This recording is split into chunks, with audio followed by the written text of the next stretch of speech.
Estão vendo na tela aí, pessoal? Não. Deixa eu ver aqui, peraí.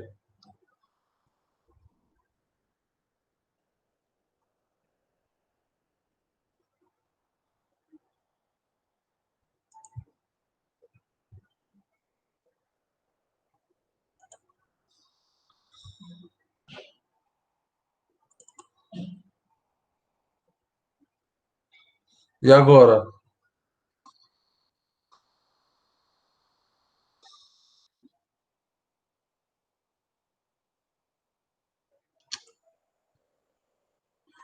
Peraí, deixa eu ver aqui. Tem que sair dessa reunião para entrar de novo.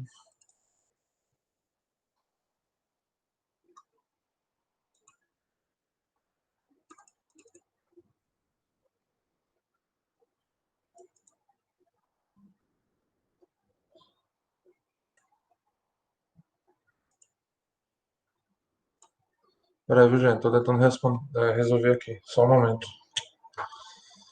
Pessoal, eu vou tentar sair aqui. Eu não sei se a sala fecha quando eu saio para entrar de novo, tá? Eu vou ver aqui aí se a sala não cair, aí vocês voltam. Se a sala cair, vocês voltam, tá? Só um momento.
Rapaz.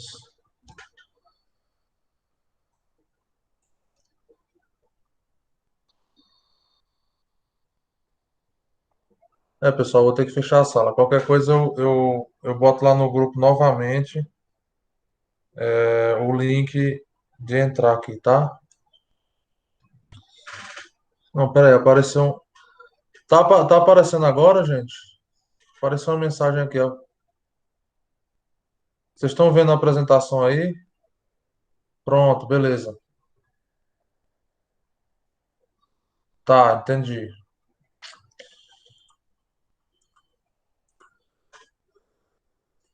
Pronto, beleza. Deu certo aqui, gente. Vamos lá então. É, quem é que não tá no grupo? Vocês sabem o nome da pessoa? Só pra gente procurar aqui, que é uma comunicação mais fácil, né? Tô colocando aqui no Classroom agora, viu?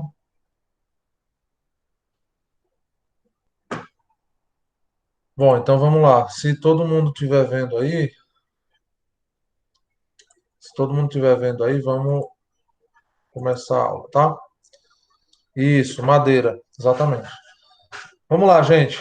É, Boa noite, né? Hoje nós vamos falar sobre madeira, tá? É um sistema estrutural que ele é, vamos dizer assim, a base de tudo, tá bom? Tirando como exceção as rochas, né? Que, vamos dizer assim, é o primeiro sistema estrutural a ser usado. Aquele que foi mais desenvolvido tecnologicamente para adaptar o meio em que o ser humano estava vivendo foi a madeira, tá? Então a rocha, as cavernas eram usadas antigamente, mas não tinham uma alteração muito grande de layout. E a madeira não. Você já começa ali uma predisposição de uma arquitetura, uma volumetria necessária, né? E a madeira ela era usada para compor aquela volumetria, tá bom? Então, algumas características da madeira tornaram ela um material muito utilizado na construção civil, que é considerada como a base, né, do desenvolvimento de sistemas estruturais. O surgimento de conceitos de pilares, vigas e até composições de laje vieram a partir da madeira, tá bom? Então é talvez o sistema estrutural tecnológico, vamos dizer assim, de desenvolvimento mais antigo do mundo. Então vamos lá. A madeira, como vocês já devem saber, é um material que ele não é industrializado. Ele pode até ser tratado, pode até ser trabalhado numa determinada indústria para obter algum tipo de forma, característica, mas ela vem do natural, certo? Então é um elemento que ele demanda ali características da extração para que as características de implementação sejam observadas, tá? Então ela vem da natureza, você tem que ter alguns critérios para trabalhar com ela, já que ela não é um material industrializado efetivamente. Ela é feito corte, mas ela não é industrializada, tá? Então vamos lá. A madeira foi desde meados de 3000 a.C. um dos materiais mais usados pelo homem na construção de abrigos, uma vez que se encontra em abundância na natureza. Aí abre um parênteses, né? Encontra-se em abundância na natureza, mas nos últimos 2 séculos, principalmente nos últimos 2 séculos, o homem ele usou esse recurso natural e dentre outros, né? De uma forma muito descontrolada, o que causou uma escassez, né? Então, madeira hoje em dia ela não é lá um material que está muito disponível como era antigamente. É um material bem mais dificultoso de você trabalhar, principalmente no que diz respeito a características, vamos dizer assim, de formas, tá? As formas da madeira são limitadas, você tem que ter algumas considerações no dimensionamento dela, no dimensionamento do trabalho dela, considerando as restrições no tamanho das peças, tá bom? Tem uma solução sobre essa questão de tamanho de peças que a gente vai falar no finalzinho do tema, tá bom? Então vamos lá. Com o desenvolvimento das tecnologias, né, de corte da madeira, surgimento das madeireiras e tudo mais, foi possível usar esse material com as formas mais adequadas a cada utilização. Então, dessas formas, aí a gente tem a utilização na arquitetura e é o conceito inicial daquilo que a gente disse que a arquitetura ela demanda uma forma e a estrutura ela vai se adequar àquela forma para manter aquela volumetria que foi proposta, tá bom? Os tratamentos associados a técnicas de colagem conduziram a um material estrutural duradouro, estável e com bom comportamento mecânico. Bom, uma das principais características aí uma das principais características da madeira é principalmente, nem liguei o vídeo, ó, é principalmente as questões de manutenção dessa madeira, tá? Manutenção da estabilidade, manutenção da integridade da madeira.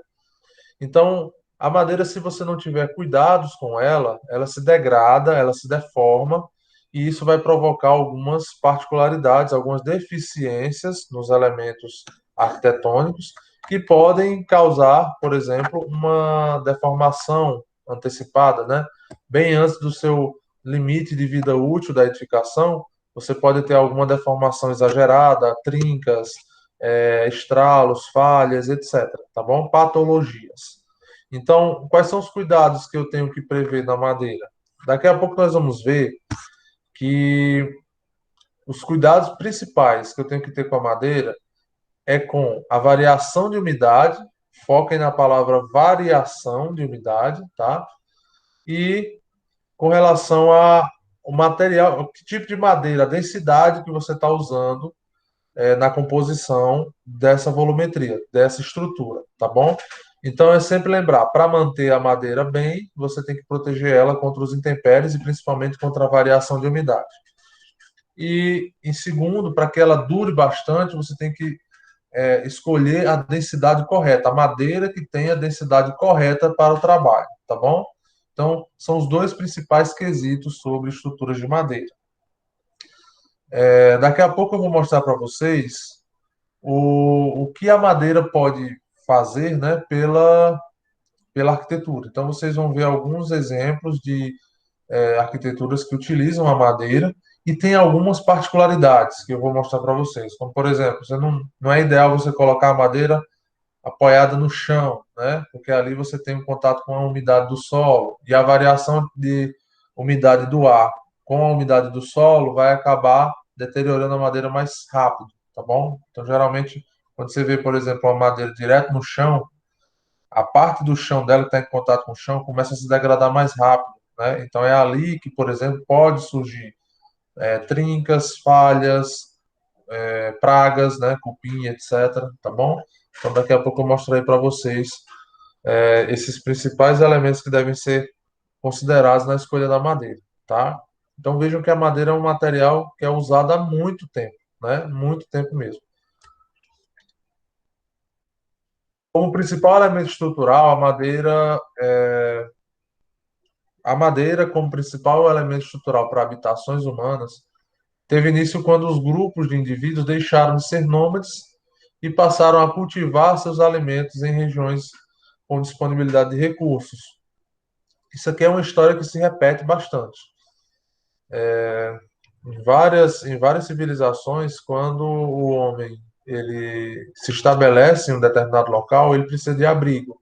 E aí, qual é o material que está disponível, geralmente, no meio ambiente nessa época, né? É a madeira. Então, muitas dos abrigos, das casas, das residências, eram feitas de madeira. E cada vez mais foi se desenvolvendo tecnologias com esse uso da madeira, o tipo de corte, qual o tipo de madeira usar, onde ela era feita, quais eram as formas, tá? Então, tudo isso é uma questão de tempo, de amadurecimento ao longo da história, tá bom? Parte da necessidade de se abrigar e foi utilizada por qualquer cultura. Então, toda cultura, ela usa a madeira como elemento arquitetônico ou até mesmo tecnológico, tá? Por exemplo, tem algumas civilizações que são mais adeptas a usar as rochas e pedras, né?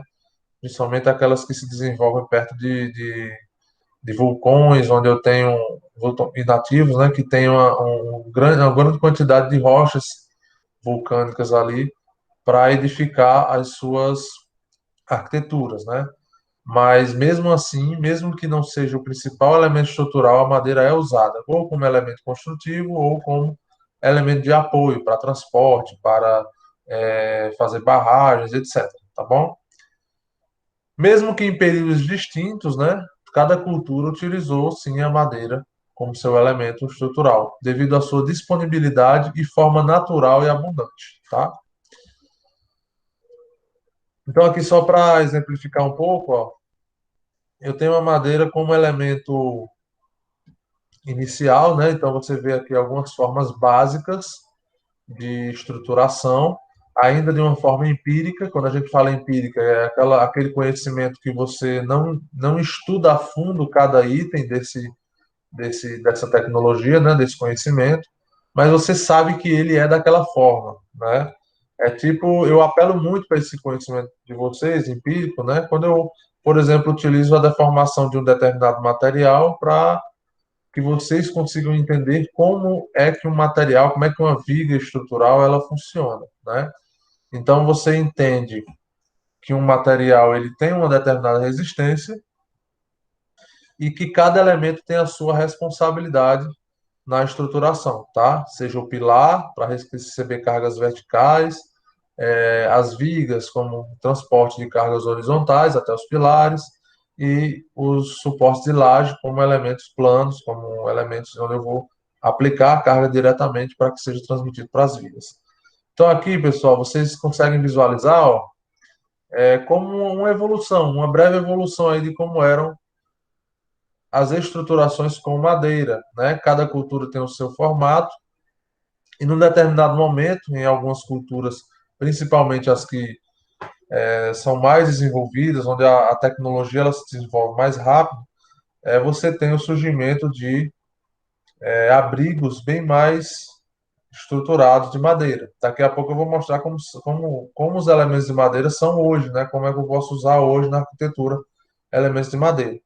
Então, quais são as características da madeira que fazem ela ser um material, além da abundância, né, a disponibilidade no meio ambiente, o que que a madeira tem de característica que facilita realmente essa importância que ela tem no desenvolvimento de estruturas em arquiteturas históricas, né? Na história, o desenvolvimento das arquiteturas. Vamos ver aqui. Também a evolução das técnicas de ligação entre diferentes peças da madeira veio facilitar o desenvolvimento de estruturas complexas, tá? E a sua aplicação de soluções em grandes dimensões. No decorrer do tempo, essa evolução fez com que o material fosse cada vez mais utilizado em sistemas estruturais, não em abrigos, mas também em estruturas robustas para usos diversos. Por aqui vocês conseguem visualizar, ó, aquela imagem anterior e a utilização da madeira em regiões frias. Se você olhar aí, ó, né, uma região fria, geralmente no hemisfério norte é o desenvolvimento da madeira maior, tá? Porque eu tenho épocas do ano que são bem frias. Então, o que que a temperatura tem a ver? Se vocês já estudaram conforto, vocês sabem que alguns materiais eles conseguem absorver mais a temperatura ambiente e outros absorvem menos, né? Então, alguns são isolantes e outros não são bons isolantes. Então, a madeira, ela se enquadra, principalmente as madeiras mais densas, né? Elas se enquadram em uma categoria em que elas conseguem manter a temperatura, né, isolada de um lado para o outro. Ou seja, se do lado de fora tem uma temperatura muito fria, dentro ela consegue manter ali a temperatura mais morna, né? Mais quente. Então ela não faz uma inserção, né? Ela não absorve tão rápido assim as temperaturas que estão de um lado ou de outro, tá? E isso é uma das questões mais importantes na habitação, porque principalmente quando você usa para habitação nessas regiões frias, o que se espera é que a madeira ela possa ser utilizada para isolar a temperatura interna da externa, tá? Então, por isso é uma das madeiras é um dos materiais mais utilizados no desenvolvimento de tecnologias para as residências ao longo da história, tá? Então, por exemplo, onde é que são construídas as principais influências arquitetônicas com o uso da madeira? Geralmente são em culturas mais frias, tá? Porque a madeira ela se comporta muito bem como isolante térmico de interno para externo, tá? Já em lugares quentes, ela consegue sim manter uma temperatura mais amena internamente, porém, a madeira, sendo um material bom, com bom isolamento, mas ela é um material que ela tem uma característica de reter mais calor do que temperaturas baixas. Retém mais temperaturas altas do que temperaturas baixas, tá?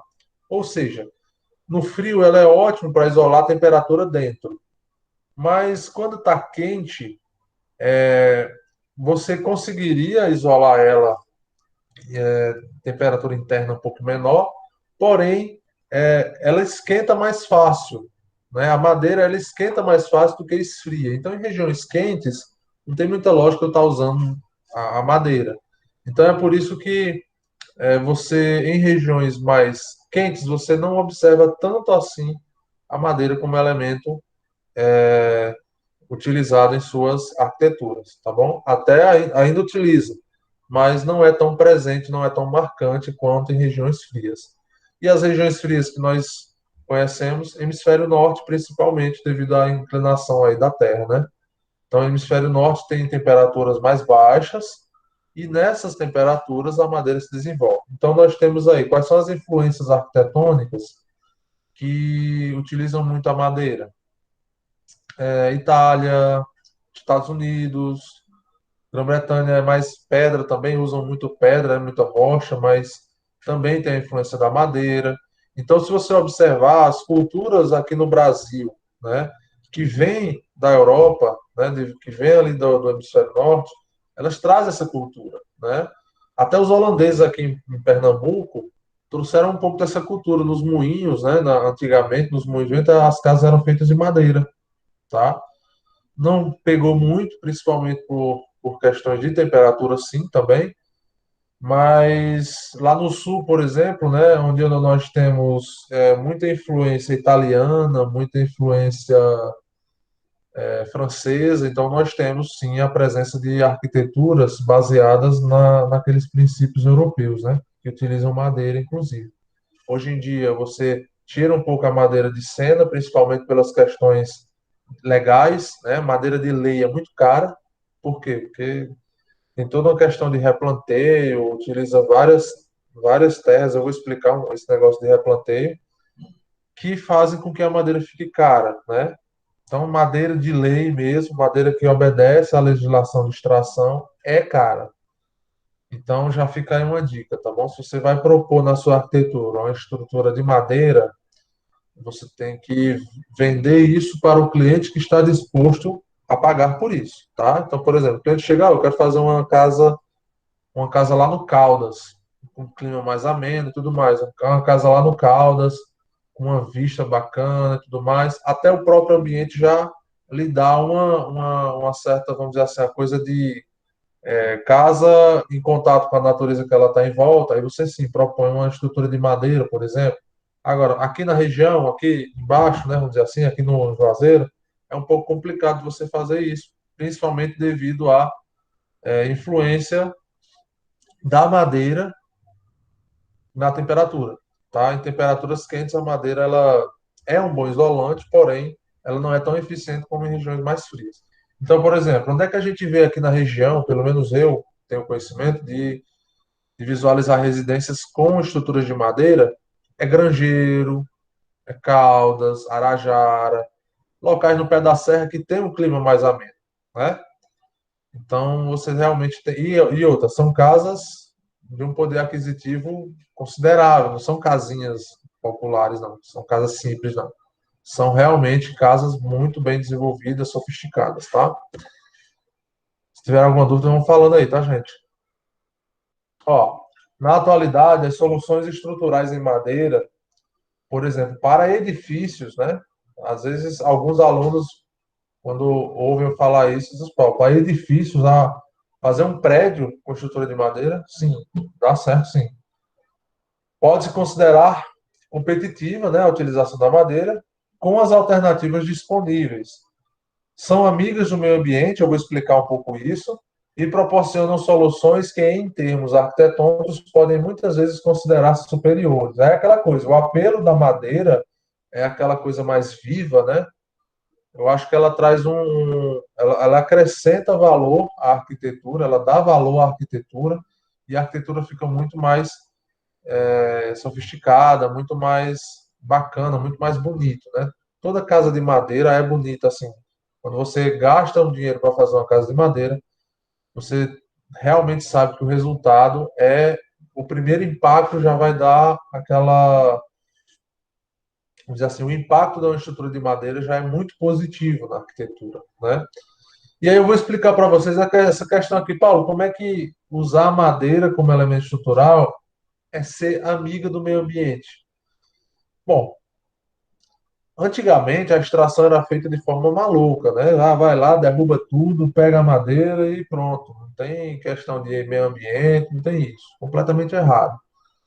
Agora, nós estamos ficando, à força, na verdade, né? Ficando mais conscientes com relação à extração. Nós precisamos extrair do meio ambiente de uma forma que eu extraia algo, mas eu tente manter o ecossistema, tente manter ali manter as condições ambientais para que ela se recomponha, né? Principalmente se recomponha, e que eu não faça uma agressão a esse meio ambiente que vai provocar danos irrecuperáveis, né? Danos irreversíveis. O nome disso é sustentabilidade, né? Isso é quase a definição de sustentabilidade. Você viver, desenvolver uma sociedade, mas respeitando ali o meio ambiente, que é finito, né? Os recursos são finitos. Não tem como eu achar que eu vou extrair madeira, extrair e nunca vai acabar. Não. Então, hoje em dia, nós temos muitas leis que envolvem questões de extração de madeira, tá? Então, não é que, vou proibir aqui a extração de recursos naturais e aí a sociedade para de se desenvolver. Não. Mas existem maneiras de se fazer uma extração consciente. Vou dar um exemplo. No caso da madeira, como é que eu faço a extração de madeira de uma forma legal e consciente? Basicamente, pessoal, é feita ali a utilização de grandes faixas de terra. Quando eu digo grande, é a perder de vista mesmo, tá? No horizonte. E essas terras elas são divididas em lotes, divididas em áreas, né? E cada setor desse que é dividido, ele tem um período de, vamos dizer assim, de recuperação. Então eu vou lá, faço a extração de uma área e, e aí depois eu vou fazer um tratamento ali daquela área e deixar essa área sem extração constante, né? Deixar ela em repouso para que ela consiga se recuperar. Depois de um tempo, eu volto àquela área ali para extrair exatamente aquilo que eu plantei, né? Então, eu vou dar um exemplo. Vamos dizer que uma área de extração de madeira de pinos, né? Muito usada, por exemplo, aí para fazer móveis, que são coníferas, tá? É como se fossem pinheiros de Natal, só que grandes, né? Maiores. Então, vamos dizer que eu tenho uma extração desse tipo de madeira, aí eu pego uma área, divido ela em 10, né? Uma área gigantesca dividida em 10 ainda dão 10 pedaços gigantescos, né? Perder de vista. E aí eu faço o plantio, por exemplo, eu faço a extração, por exemplo, natural da primeira área, a área número um. Quando eu termino essa extração da área número um, eu vou para a área número 2. Enquanto isso, quando eu saí da área um, eu já fiz um replanteio, né? Eu tratei o solo, não usei queimadas, diga-se de passagem. Eu tratei o solo, preparei ele para um novo plantio e plantei. E aí eu fui para a segunda área. Fiz a extração, quando eu passei para a terceira área, faço também o tratamento e o replantio na área 2. Quando eu for para a área 4, faço o tratamento e replantio da área 3. Vou para a área 5 e assim, quando eu chegar na área 10, que eu extrair a área 10, né, natural, eu já vou ter, quando eu for voltar para a área um, já vão se ter passado aí 8, 10 anos. E aí, essa área um, essa faixa de terra da área um, teve tempo de se restabelecer, teve tempo de se recuperar e as árvores cresceram novamente daquele plantio que eles fizeram. Então, é uma rotatividade que é muito positiva para o meio ambiente, porque você está sempre trabalhando dentro de uma mesma área, você não está mais expandindo a extração, tá? É utópico dizer que a gente vai ter uma extração 100% nesse tipo, né, nesse estilo de replantio, de utilização de rotatividade. Olha, não é utópico, mas é muito distante, principalmente no Brasil, né, principalmente pelas dimensões que o país tem. Mesmo usando tecnologias como hoje são usados, né, aviões, radares, satélites, é muito difícil você inibir a extração pura e simplesmente, tá? Você precisa realmente inibir a venda, a distribuição, a venda de peças de madeira que não sejam de madeiras de lei, né? De madeiras que foram plantadas. beleza? Então você tem aí essas questões legais que hoje em dia estão atuando e que fazem com que a madeira de lei elas sejam realmente amigas do meio ambiente, porque depois que ela é implantado esse sistema, você não tem uma expansão da extração, uma expansão da degradação do meio ambiente, tá? Então, é mais ou menos isso que a gente quer falar com amiga do meio ambiente, tá? Deixa eu ver aqui os comentários para tirar as dúvidas. Amazonas é assim, é o local onde eu tenho maior concentração de madeireiras clandestinas, né, de extração clandestinas, tá? Então é bem comum que lá as principais operações de extração do IBAMA, essas coisas, sejam por lá, sejam feitas por lá. A gente vê na televisão vez ou outra aí esses problemas, né? Quando é viável usar a estrutura de madeira em detrimento das nossas estruturas comuns? Olha, Luiz, viabilidade é uma palavra que ela não está envolvida apenas com custo, tá? Então não é assim. O que que é mais barato? É fazer uma estrutura de concreto armado ou uma estrutura de madeira, concreto armado? Mas se você me perguntar assim, viabilidade é viabilidade frente a uma necessidade que já foi colocada, já foi proposta, ou é uma viabilidade relacionada simplesmente ao custo? Porque se for somente ao custo, o concreto é o mais barato. É mais barato que o aço, é mais barato que o protendido, o concreto armado. É mais barato que o protendido, é mais barato que a madeira, é mais barato que o aço. Por quê?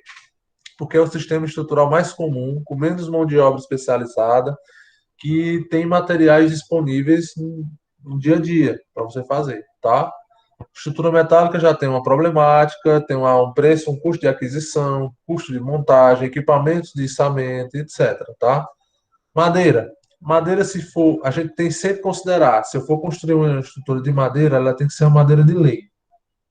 Ou seja, todos os custos envolvidos nessa rotatividade que eu expliquei aqui para vocês, vai estar dentro do preço de venda. No final, sempre quem paga é a gente. Tá? Então, respondendo essa sua primeira pergunta aí no caso, né? A viabilidade ela depende muito da necessidade. Se a sua necessidade for um impacto arquitetônico, o resultado que você tem com a madeira, se ele for mais impactante positivamente do que, por exemplo, uma estrutura de aço ou uma estrutura de concreto aparente, aí a viabilidade da madeira pode vir à tona. Viabilidade frente a uma necessidade. Agora, viabilidade observando apenas custo, não tem como comparar, né? A madeira é cara, muitas vezes até mais cara do que o próprio aço, viu? Tá? Até hoje, muitas pontes e passarelas nas cidades ribeirinhas. Pronto, aí você está indo para a questão de custo em um tipo de. Nós não estamos falando de arquitetura, estamos falando de infraestrutura, tá? Quando a gente fala de infraestrutura, muda um pouquinho a história, porque quando você olha as pontes, e tem até umas fotos de umas pontes aqui na aula de hoje, aí eu vou falar mais sobre isso, viu, Luiz? As pontes, elas têm uma função. Nem toda ponte ela precisa ter uma arquitetura. E tem um exemplo bem claro disso aqui nas aulas, vou mostrar. Que tem pontes que elas precisam realmente ter um apelo arquitetônico e outras não. É só ficar de pé e deixar o carro passar em cima, né? Ou a pessoa passar em cima. Então, na Amazônia, como é que são geralmente as pontes? Bem rústicas. Pega a tora de madeira, corta ela do tamanho certo, bota lá e amarra com cipó ou com prego, algum tipo de ligação, né? Só isso, não tem mais nada. Então, nesse caso aí, você não fez um tratamento da madeira, ela não é uma madeira de lei, foi extraída até, às vezes até tem um rio aqui você fazer a ponta. Você faz essa extração a 1 quilômetro, tira a madeira a 1 quilômetro, né? Não tem frete, não tem tratamento da madeira, não tem corte, não passa por uma madeireira e por aí vai, né? Então, aí nesse caso, fazer uma ponte de madeira lá na Amazônia, perto de onde já tem a madeira, aí sim é viável, é melhor do que concreto. Agora, a fazer uma arquitetura, que aí você já tem que ter formas bem definidas, controle tecnológico, proteção, tudo mais. Aí já é um pouco mais complicado você dizer que ela se compara com concreto, tá bom? Daqui a pouco você vai entender isso que eu estou falando, viu, Luiz? Bom, aqui, ó, é uma ponte feita de madeira, e aqui é uma ponte feita de madeira, parcialmente de madeira, né? Mas é de madeira. O vão é de madeira. Então, vocês estão vendo diferenças entre uma ponte e outra? Sendo essa ponte da direita aí, apesar dela estar antiga já, mas vocês concordam que ela tem um apelo arquitetônico? Você tem ali um respeito a uma determinada característica volumétrica? E a da esquerda não. A da esquerda, passando o carro em cima, tá bom. Então, ó, os troncos não são trabalhados, os troncos do jeito que vieram lá da árvore estão aí, ó, amarrados com cipó, com prego, tá? Então é óbvio que o da esquerda, né, cada metro produzido aí da esquerda é um pouco mais barato, mais fácil do que o da direita, tá? É essa foto aí, Luiz, que responde a sua pergunta. O que é mais viável, né? Eu fazer uma ponte de madeira na Amazônia ou uma ponte de madeira aqui no Ceará?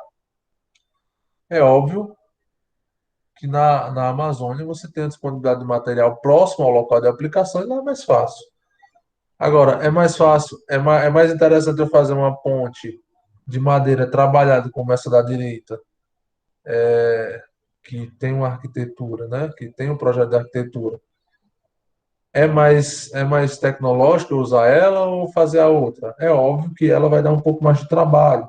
Mesmo que aí as propostas sejam diferentes, né? Uma parece que é para passar caminhão, a outra é só uma passarela de pessoas mesmo. Mas se as configurações fossem iguais, seria muito mais caro eu fazer a ponte da direita. Concorda? Você tem que observar sempre isso, tá? Em termos de viabilidade, é essa a consideração que eu tenho que fazer. Beleza? Valeu, Luiz. Bom, pessoal, e a madeira, quais são as características que a madeira tem do ponto de vista estrutural, tá? Nós já vimos que a madeira, ela tem uma boa resistência à compressão e uma boa resistência à tração.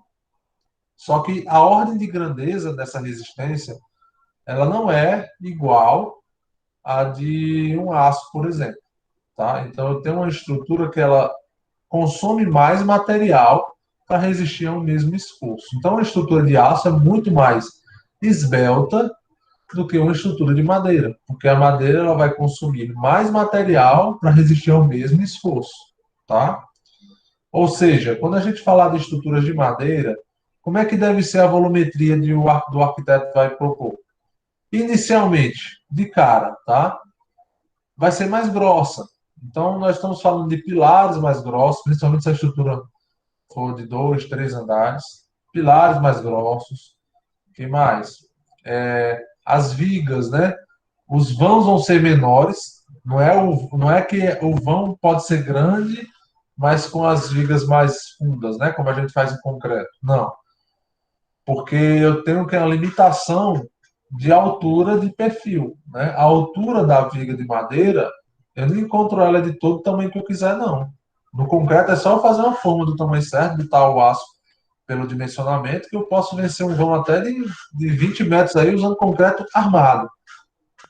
Só que, o que acontece na madeira? Na madeira eu tenho uma limitação de formas, porque essa madeira já vem pronta lá da árvore. Não tem como eu fazer mágica. Até tem, eu vou mostrar para vocês no final. Mas eu não posso, por exemplo, querer uma viga com uma viga retangular de 20 por 80 se eu não tenho disponível uma árvore de 80 centímetros de diâmetro, né? Lembrando que a árvore ela começa com um diâmetro embaixo e vai afunilando, né? Essas árvores mais densas que são usadas na estruturação de madeira. Ou seja, eu tenho ali uma limitação de tamanho das peças. E como eu tenho uma limitação, mesmo que eu encontre, ela vai ser muito mais cara, tá? Então eu tenho que observar essa consideração. Como é que eu vou desenhar, como é que eu vou projetar as estruturas de madeira? Um pouco mais robustas, porém eu não posso exagerar em vãos. O tamanho dos vãos é limitado, tá? Então, ó, as propriedades de resistência da madeira estão diretamente relacionadas com a densidade e o alongamento de suas fibras. A densidade eu acho que não é novidade para vocês, eu já disse muitas vezes aqui em sala, lá em sala também, que a densidade ela está diretamente ligada à resistência do material, né? Por exemplo, por que que o aço ele resiste tão mais do que o concreto, né? O concreto armado. Por que que ele é mais resistente? Porque a densidade dele é mais que duas vezes a do concreto armado. Então, a densidade você pode considerar como se fosse a densidade é a proximidade das moléculas, né, de um material. Quanto mais próximas as moléculas estão, mais forte elas são. Eu uso até para fazer esse entendimento bacana, né? Você está num show aqui no Ceará, aqui em Juazeiro, tá? Você está num show, tem dois shows hoje na cidade. Um é de Wesley Safadão e o outro é uma banda de rock, né? Vai até ter gente na banda de rock, vai ter um público bacana. Mas vocês concordam que a densidade maior de pessoas vai ser no show do Safadão aqui na região? Então, no Ceará, né? Nordeste, forró, não tem nem como comparar, né? Tem uma densidade bem menor no show ali do rock, e isso significa que tem menos pessoas por metro quadrado, tá? Já que nós estamos trabalhando num plano. Quando eu falo de densidade de materiais, vamos dizer que eu estou falando aí de um plano tridimensional, seria já quantas moléculas por metro cúbico, certo? Então é a densidade aí por metro cúbico, tá? Então, por exemplo, se um cantor de rock tenta fazer aquele negócio lá, né, de se jogar no palco pro público segurar ele, se ele for fazer aqui no Ceará, é risco, né? Porque a densidade é menor. Ou seja, a resistência do público para segurar ele, né, é menor. Aí vai que só ficam duas pessoas embaixo dele. Para segurar ele é mais difícil. Já numa densidade maior, quanto mais gente, mais fácil de segurar um peso, não é isso? Agora, transforma a gente, as pessoas são como as moléculas, assim como os carros são as lanchas e as motos os jet skis. Pronto, fazendo essa transformação, a densidade do material é a quantidade de moléculas por metro cúbico, tá? É a densidade do material. Então, até mesmo dentro da madeira, das classificações de madeira, você tem variações enormes. Você tem madeiras que são muito densas, por exemplo, o pau d'arco, e você tem madeiras muito moles, né? Muito menos densas, como, por exemplo, pinos e MDF, que MDF, no caso, seria uma industrialização, mas é uma madeira industrializada, né? E ela é bem menos densa, ela tem mais poros, né? Por isso que ela não pode ver água. Então, pronto. Essa é uma outra característica relacionada à densidade. Quanto maior a densidade da madeira, mais resistente ela é à água, à umidade, porque ela tem menos poros, tá certo? Deixa eu ver aqui o que é que vocês falaram, a pergunta. Com certeza o Wesley, né? Tem até um show marcado aí, mas a pandemia, ó, passou a faca, não foi? Eu tô com pena do São João, gente, do São João. Ei, eu falei pra você naquele dia que ia sentir falta das comidas típicas, né? Mas tem um bocado de local aí que já tá vendendo, viu? É mungunzá, é vatapá, é bolo de milho. Eu encontrei na Delícias da Kelma, não sei se vocês conhecem. Tá salvando o São João. É, depois dessa minha declaração super importante para a disciplina, vamos voltar aqui e falar de densidade. Então, a densidade, espero que vocês tenham entendido a importância da densidade, né? Na composição da madeira, tá bom? E essas fibras, Paulo, essa tal de alongamento de fibras, né? Você falou da densidade, beleza? E essas fibras? Pessoal, é assim, a madeira, quando ela está ainda transportando seiva, né? Você tem que lembrar um pouquinho aqui lá de ciência, né? Aquela parte que você falava muito sobre fotossíntese, aí você tem que entender toda a geometria de uma planta, de uma árvore, para saber a parte do caule, dos galhos e tudo mais. O transporte da água, né, dos nutrientes do solo para as folhas é feito através do caule, tem que passar no caule, né? E a formação desse caminho são através de fibras, tá?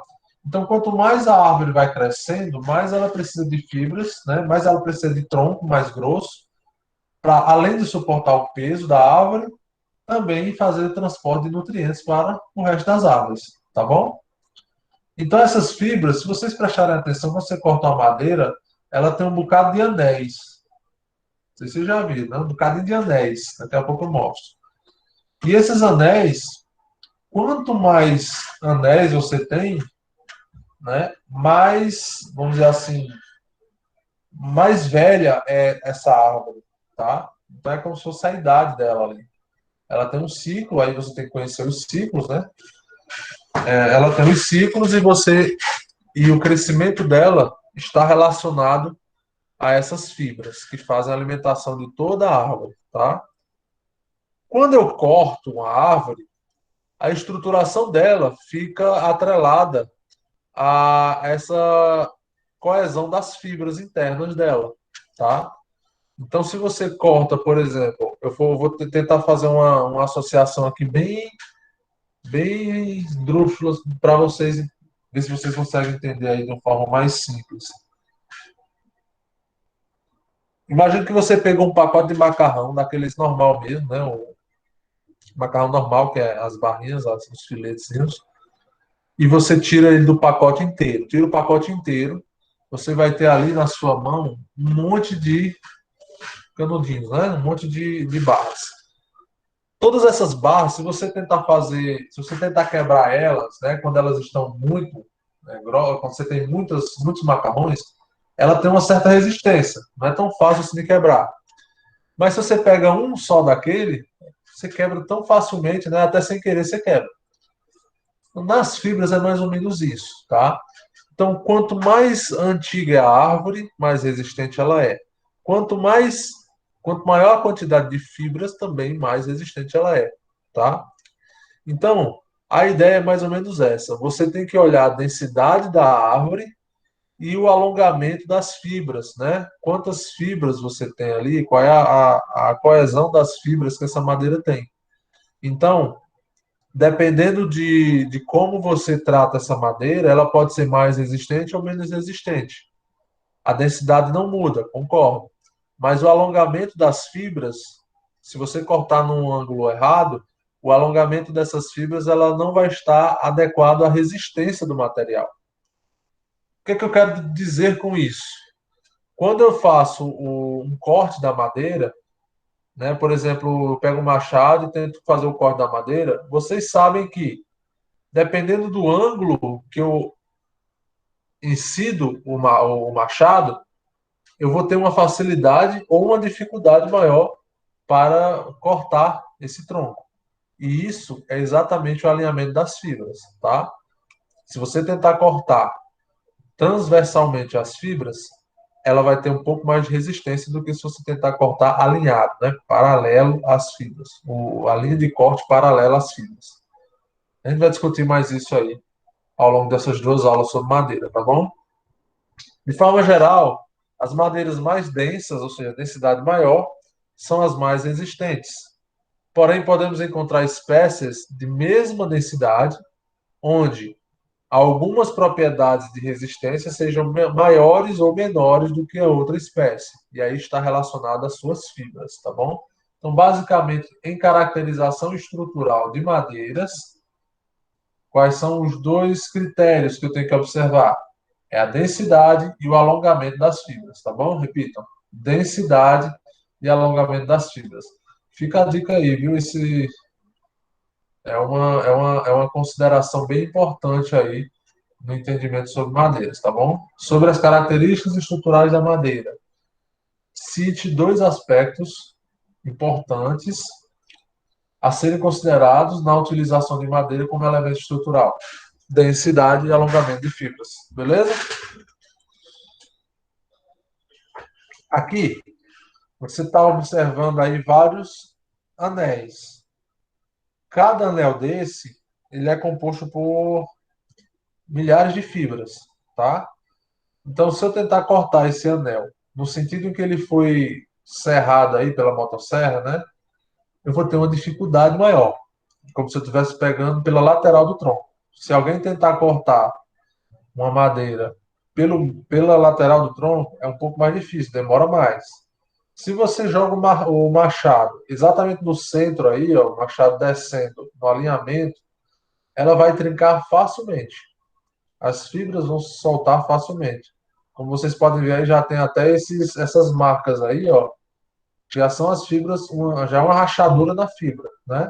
Então, se você botar um machado nesse alinhamento aí, dessas 5 manchas meio mais escuras que tem aí, retas, você já vai vamos dizer assim, já vai romper essa tora de madeira, tá bom? Então, a maneira que você corta, a incidência do corte já está considerando uma, uma pré-ruptura, tá certo? Porque as fibras estão alinhadas naquele sentido.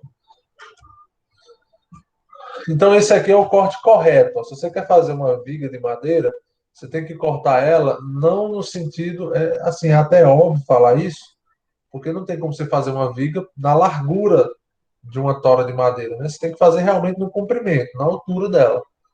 Então, é assim que você faz uma madeira mais resistente, beleza?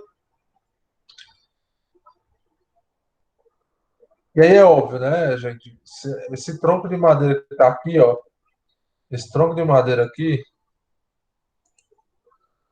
esse tronco de madeira aqui, ó, ele tem que caber aqui dentro. Então, eu posso até fazer aqui, por exemplo, vamos dizer aqui, seis troncos desse tamanho aqui. Mas se esse caule for afunilando, que geralmente nas coníferas é o que acontece, aí eu já vou ter lá em cima, ao invés de 6, já vou ter que diminuir para 5 cortes desse aqui. Depois 4, 3, 2, até ficar só um, certo? E mesmo lá na ponta, esse negócio de só um, ele é bem mais leve. Vamos dizer assim, é menos denso lá na ponta. Por quê? A natureza ela é perfeita. Onde é que vocês acham que tem o maior esforço numa árvore? É na parte, no caule, que está mais alto, na parte superior, ou é no caule que está mais próximo do solo? Respondam aí. Porque olha só, imagina um vento batendo numa árvore grande. Onde é que é o maior esforço para segurar essa árvore? É na base ou na ponta? Na altura ou lá no solo? Né? É uma pergunta que diz muito sobre o entendimento da densidade ao longo da madeira. É na base, certo?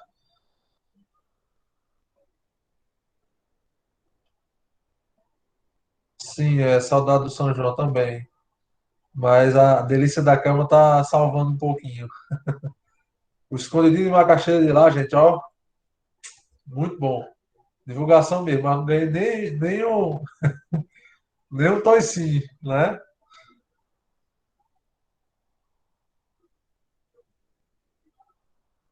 Pois é, Luana, realmente a gente tenta. É porque se a gente também ficar, eu vou abrir um parênteses aqui. É triste realmente a gente ver números aí, a gente diminui um pouco a sensibilidade, né? Que esses números são pessoas. Mas aí vem o outro lado, né? Tem muito problema hoje em dia, tem muita questão, por causa do isolamento, inclusive por essa situação, tem muita questão psicológica. E às vezes a gente tem que dar um ponto de fuga, né? E aí essas brincadeiras aqui até durante a aula, eu acho que são necessárias para mim, para vocês, tá? Então não encare isso como uma despreocupação, tá? É realmente uma maneira da gente se manter firme, mesmo frente a esses problemas, tá bom? Então não é que a gente está insensível, né? Tá pensando no São João e está insensível com isso. É mais para realmente dar uma válvula de escape que a gente precisa.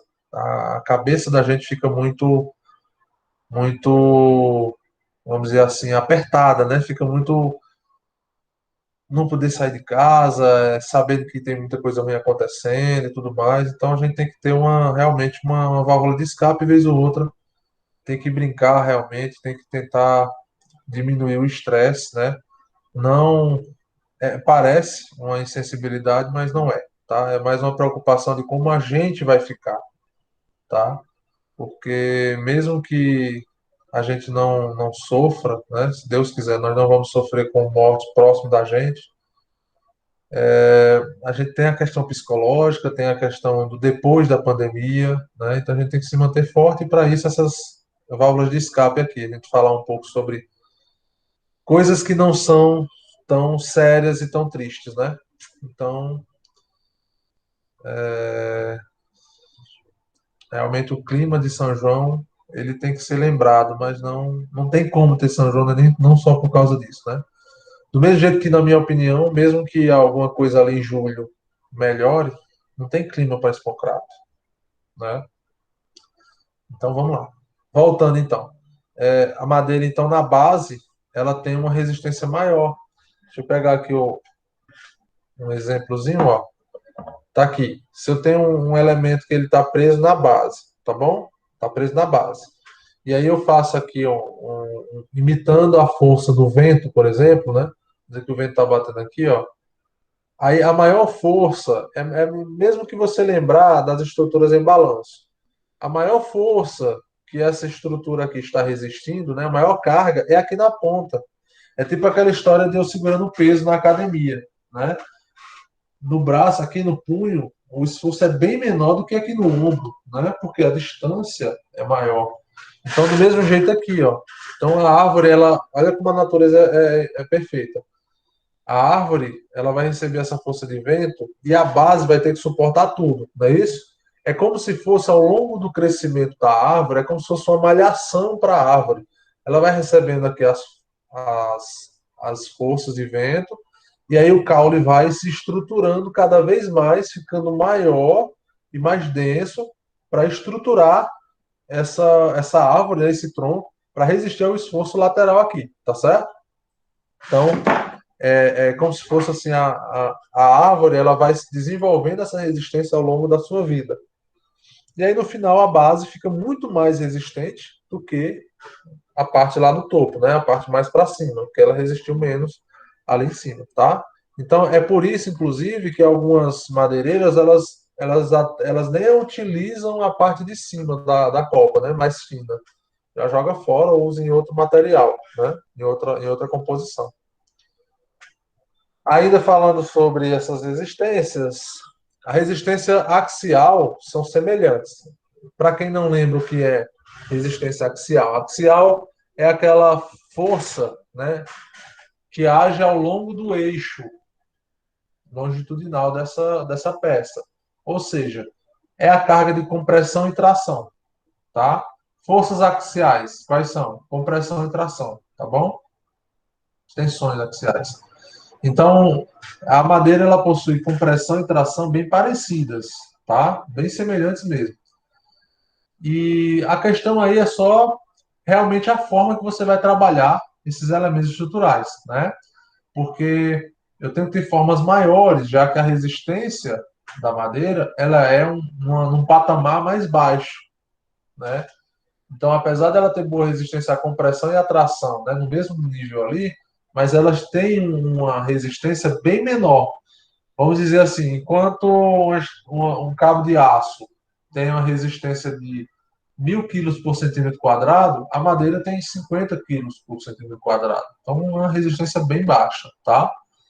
E por isso, os materiais utilizados, né, para compor a madeira são mais robustos, as vigas são maiores, os pilares são maiores, tudo é mais grosso, tá bom? Então, ó, seções transversais mais robustas, tá? E como eu disse para vocês, influência, pesquisa, né? Por isso que eu vou passar os trabalhos para vocês. Isso tudo vai gerando ali um nível de conhecimento empírico na cabeça de vocês. E assim, eu vou fazer um projeto que é de madeira. Ah, então eu tenho que caprichar aqui na robustez das peças, porque eu não posso deixar nada fino e esbelto demais, já que a madeira ela é um elemento que tem uma resistência menor, tá? Então foca aqui, ó, nessa parte, seções transversais mais robustas, beleza? Na madeira. Por se tratar de um material que não é originado de uma manufatura, ou seja, não vem de uma fábrica, né, efetivamente, os fatores de segurança no dimensionamento de elementos estruturais de madeira são maiores que os de outros materiais, como o aço. Eu não sei se quem foi que me perguntou, na aula passada, eu acho. O coeficiente de segurança do aço é de 13%. Aliás, desculpa, 15%, tá? Entre 10 e 15%. Ou seja, o fator de multiplicação é 1,15 ou 1,10. Já em concreto e madeira, como são materiais, no concreto porque é um material que tem muitas variáveis envolvidas. E na madeira porque ela vem de uma coisa natural, né? Uma caracterização natural que você não tem como fazer um controle de qualidade muito a fundo da madeira. Tem algumas maneiras de fazer controle? Tem. Mas não é um controle. A madeira, você faz um corte lá, ela pode ser menos densa do que outra. Então não tem padronização naquela madeira. Se eu pedir uma porta de maçaranduba agora, e daqui a um mês, pode ser que o lote da porta daqui a um mês seja um pouco menos denso e a madeira seja um pouco menos resistente, tá? Então, depende muito disso daí. Tem uma variação muito grande. Por isso, o coeficiente de segurança, ele tem que ser maior. Então, em torno de 40% aí, ó. O que é que isso significa? Ou eu majoro a carga, ou eu minoro a resistência em 1,4, tá? Então, eu posso dizer que a madeira é menos resistente, ou eu posso dizer que a carga que essa madeira vai estar submetida é maior do que o que ela realmente vai ser, tá bom? Isso é a aplicação do coeficiente de segurança.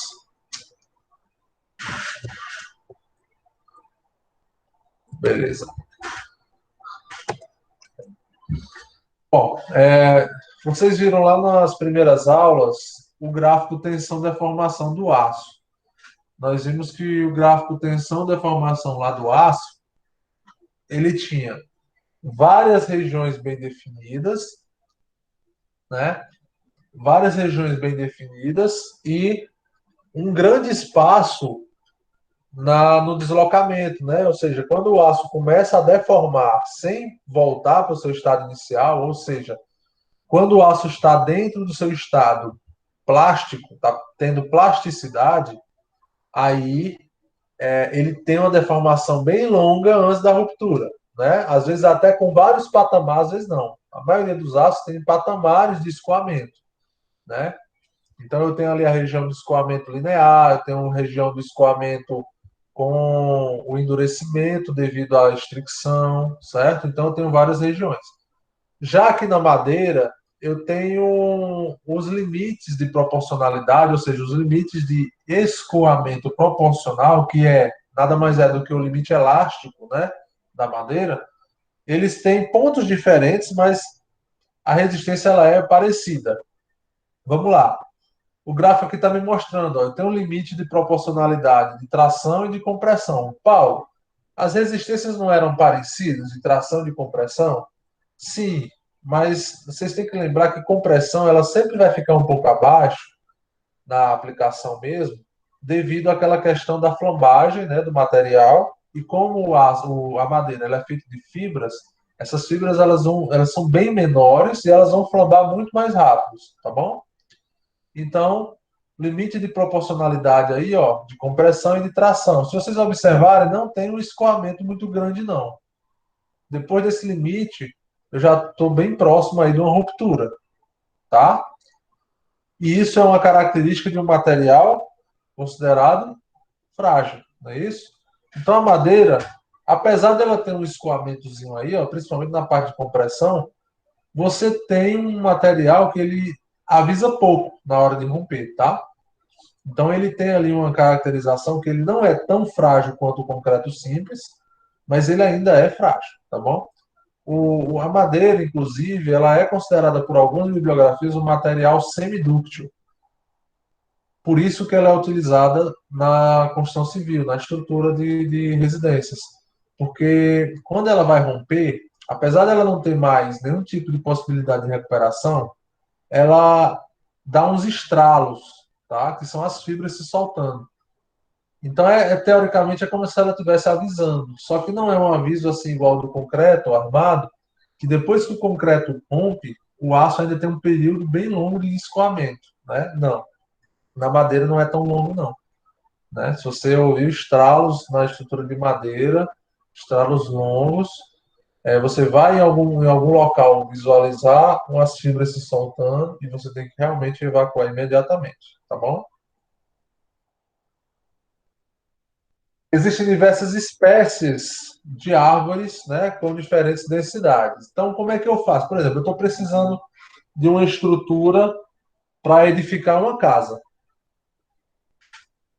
Como é que eu vou ter certeza que a densidade da madeira que eu estou propondo utilizar, ela é adequada para aquela resistência? Aí, gente, entra uma questão bem importante da utilização de estrutura de madeira, que é a classificação das madeiras que vão dar origem às peças estruturais, tá bom? Então, a norma que rege, né, a estrutura de madeira, estruturas de madeira na arquitetura, é essa daí, ó, 7190, tá? E, pessoal, a metade dela, ou mais da metade dessa norma, é basicamente para classificar as madeiras. Dizer quais são as madeiras que são consideradas rígidas, quais são as madeiras que são consideradas leves, densidade da madeira, configuração de absorção de umidade, se a madeira incha, se ela não incha, ou seja, a norma se gasta um grande período de tempo ali para classificar as características da madeira, de cada madeira. Porque isso é o que vai dar resistência ou não para a utilização dessa madeira, dessa espécie de madeira, em uma arquitetura. Tá bom? Então, ó, a NBR 7190 dispõe boa parte de suas orientações a classificar os tipos de madeira quanto aos diversos fatores que influenciam na sua resistência, deformação e durabilidade. Basicamente, como eu falei para vocês agora há pouco, é a densidade e a variação de umidade que influencia nisso, tá bom? Aqui uma tabelinha só para vocês verem, a tabela da norma, só para vocês verem aí com o tempo que ela gasta para fazer isso. Ó. Então, por exemplo, classes de umidade. Umidade, como a gente fala muito de umidade aqui quando está falando de madeira, é óbvio que a umidade é uma questão muito importante no que diz respeito à classificação de madeiras. Daqui a pouco eu explico por quê. Então, olha só, a classe tem quatro classes de umidade, né? Umidades relativas do ambiente e umidades de equilíbrio da madeira. O ambiente ele tem ali a umidade relativa e a madeira ela tem a sua capacidade de equilíbrio durante a absorção dessa umidade, tá? Então, por exemplo, ó, existem madeiras que absorvem mais e existem madeiras que absorvem menos. Madeiras que absorvem menos são melhores, porque elas vão ter uma durabilidade maior. Elas têm menos poros, consequentemente tem menos, não é consequentemente, né? Ela não ter poros significa que ela é uma madeira densa, porque tem mais gente, é o show de forró, né? Então, é, tem menos espaços ali para as moléculas de água entrarem, tá? Então, as madeiras que absorvem menos água, menos umidade, elas são as melhores madeiras para utilização em estruturação. Por quê? Porque elas têm pouca característica de absorção, que tem como consequência uma resistência maior. Beleza? Aqui, ó, outra tabela, ó, classe de resistência, né, das coníferas. Tem várias tabelas lá na norma, eu vou focar nas coníferas, porque as coníferas, pessoal, que é como se fossem os pinheiros, né, as árvores de Natal, elas são árvores altas. Isso significa que a base delas, o caule, é muito resistente, já que eles recebem vento lateral de uma árvore alta, e aí elas ficam bem densas. A composição dessa madeira é bem densa, tá? Algumas, alguns pinheiros, eles são menos resistentes, mas isso é um motivo que, lembra que eu falei da rotatividade agora há pouco? Quando essa rotatividade ela volta para a primeira área muito rápido, as, as árvores elas ainda não cresceram, não desenvolveram todo o seu potencial, toda a sua resistência. E aí essas madeiras ficam, vamos dizer assim, menos densas, não dá tempo delas ganharem a densidade desejada e elas ficam mais fracas. Então é o exemplo, por exemplo, das estruturas de madeira, as madeiras que são utilizadas na construção civil como forma. Tábua de pinos, tábua de. Quem mais? Tábua de pinos, tábua mista, tá? São tipos de madeira que tem uma densidade menor, tá bom? E aí, se você quer que uma madeira dure muito, você tem que comprar uma tábua, por exemplo, para andame, que você quer que dure muito, que um homem fique em pé em cima dela, ela deitada, né? Ela na inércia é menor e ela ainda resista a um homem e uma maceira cheia de argamassa dentro. Essas madeiras elas são bem mais resistentes e, consequentemente, bem mais caras, tá? Tá aí as classes de resistência, ó.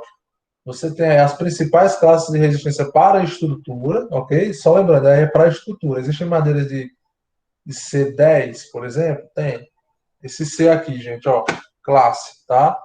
Quando a gente fala esse C20, C25 e C30, é relacionado aqui à resistência em MPa. Tem o concreto de 30, tem madeira que consegue chegar a esse ponto. Só que essa madeira aqui, meu amigo, é cara, tá? Ela resiste aí, tem uma densidade, a resistência aparente, né? A densidade aparente de 600 quilos por metro cúbico. O concreto armado tem 2.500 quilos por metro cúbico. O aço tem 7.000 quilos por metro cúbico. Ou seja, aqui, ó, essa madeira mais resistente, ela tem 10 vezes menos resistência, no caso, desculpa, menos densidade do que o aço, certo? Então, realmente, é bem mais leve do que uma estrutura de aço, tá bom?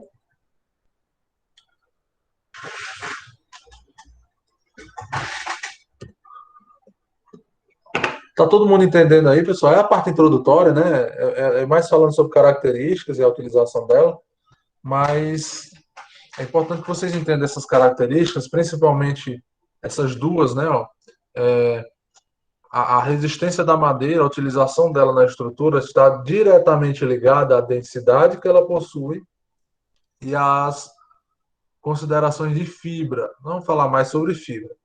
Essas duas características aqui dizem se uma madeira ela é boa para estruturação ou não. Outra coisa que a gente viu hoje, que é muito importante para vocês, principalmente para vocês, é que o dimensionamento da madeira ela está relacionada a um volume maior, porque a resistência da madeira ela é menor se comparado com as ordens de grandeza ali de aço e de concreto, tá? Show de bola. Então, você já tem uma base boa, a gente vai até acelerar um pouco, tá?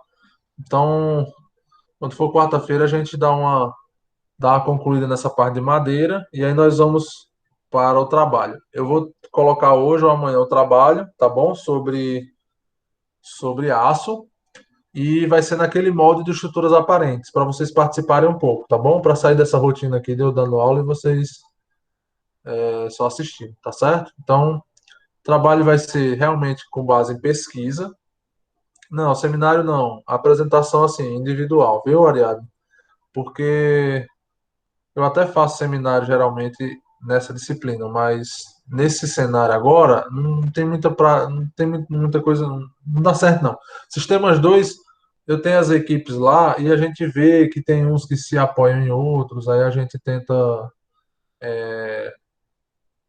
manda mensagem para ele explicar o que foi que o outro fez, para tentar fazer ele estudar também, porque não é muito interessante esse negócio de equipe. Eu sei que vocês têm que se dividir, mas o aprendizado não pode ser parcial, né? Você não pode entender muito de lançamento de pilares e entender nada sobre lançamento de vigas. Você tem que realmente aprender um pouco dos dois. Mesmo que você divida o trabalho, você tem que ter um amadurecimento dos dois. Então, vai ser individual, certo? Mas é um trabalho simples, igual aquele lá de concreto aparente. Você faz uma pesquisazinha, monta um texto, traz umas fotos e apresenta aqui, tudo bem? Então, eu vou passar o roteirozinho para vocês. E quando for na aula de quarta, se vocês tiverem dúvidas, vocês me falam, porque eu estou pensando que essa apresentação vai ser na quarta-feira da outra, tá bom?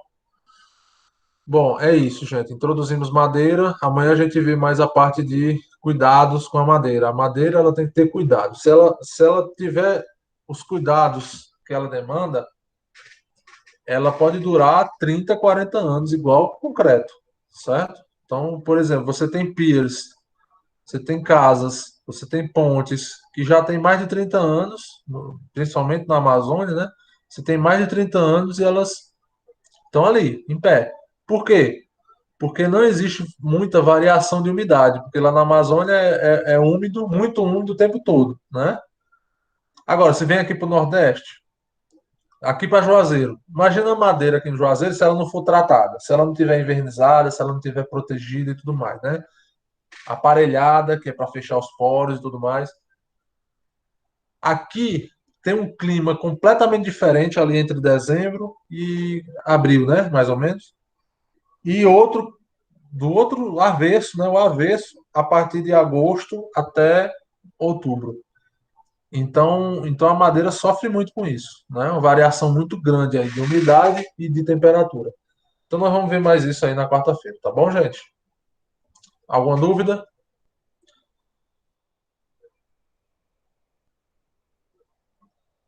E aí, assim, eu tinha falado para vocês semana passada que como as avaliações de AV1 foram mais tardias, né?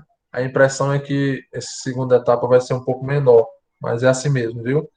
E eu vou colocar um questionário também, porém essas atividades que eu vou fazer aqui, elas já vão compondo a nota, para não ficar aquele estresse de avaliação, entendeu? É uma coisa mais como se eu estivesse parcelando aí o acompanhamento de vocês para ver se vocês entenderam o assunto. Falando nisso, eu vou separar uma aula aí, eu não sei, essa semana não, eu vou terminar a madeira primeiro. Mas vou separar uma aula só para falar um pouco sobre gráfico, tá bom? Vocês resolveram os exercícios lá, tá? A maioria acertou, ficou bacana. Só na hora de desenhar o gráfico, algumas considerações que ficaram um pouquinho soltas, mas eu vou fazer uma revisãozinha sobre isso para que vocês não passem por cima achando que aquilo ali estava certo, tá bom? Se não tiverem dúvida, gente, uma boa noite para vocês. Se mantenham firmes e estou aqui. Qualquer coisa é só falar lá no WhatsApp. Pessoal que está fazendo acompanhamento de PA, tá? Alguns eu conversei isso. Vamos tentar fazer aquele negócio lá. Vocês estão começando a segunda etapa de PA, já devem ter um layout aí.